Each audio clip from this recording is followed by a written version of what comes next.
Today I want to talk about the opening verse of Voluspa and the fact that there's a big mention is the children of Heimdall. Now, if we take into consideration how Voluspa begins, we have Odin resurrecting the seer, and by those opening verses it is a general statement to humanity that they should take heed, calling all children or all the tribes of Heimdall.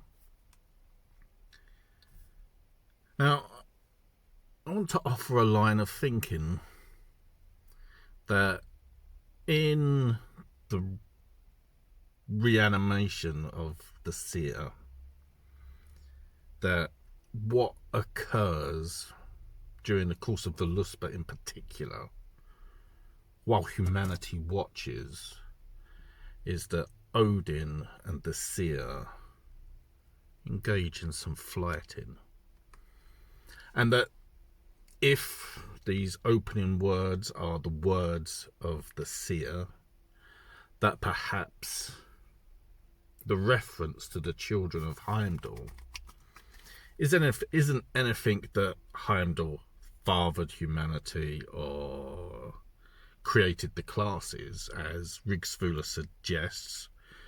Separate matter. I'm looking at Rigsfula doesn't need to be included with or without this reference. And obviously we know, or we are told, that Odin and his brothers create humanity, but it's Heimdall who watches over them. And obviously in Lokasenna, Heimdall is mocked, and perhaps in the fighting, if there is fighting going on between Odin and the seer, this is indeed just a reference that Heimdall is just a guard, watches over the world, watches over humanity. And this is a sly dig at that, and there's nothing, should not be taken any further than it being a dig at Heimdall as being like a father figure watching over us, over humanity.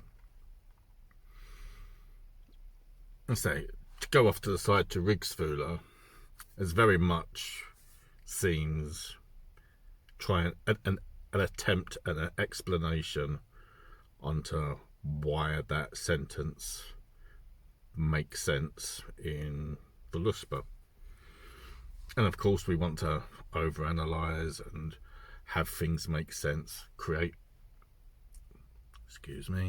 make patterns, make order of things. That, again, Voluspa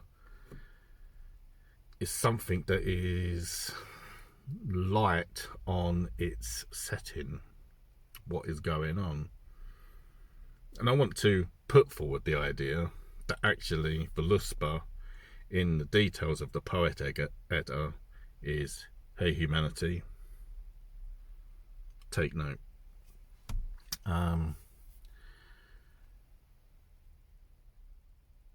Yeah, so I want to put forward that it's just a dig at Heimdall being the watchman, as he is, over humanity, over the 9 realms. I mean, and obviously, what about Thor? Thor is perceived to be the defender of humanity. Oh, Thor is the go-getter, the go-do things, whereas Heimdall is the one that watches and informs. So,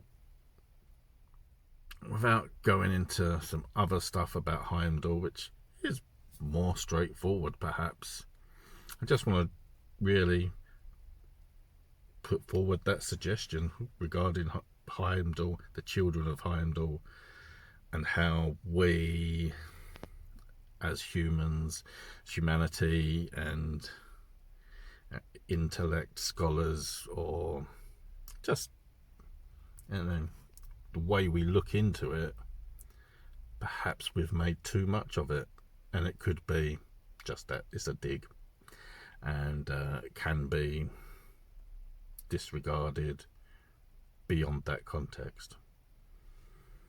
It's a fault. You don't have to agree with it. That's just something to consider. Anyway, that's all I want to say about that. Hope you like this. Enjoy my other content, and I'll see you soon. Hopefully when the good old sun isn't shining so bright right in my window. But there we go. Cheers.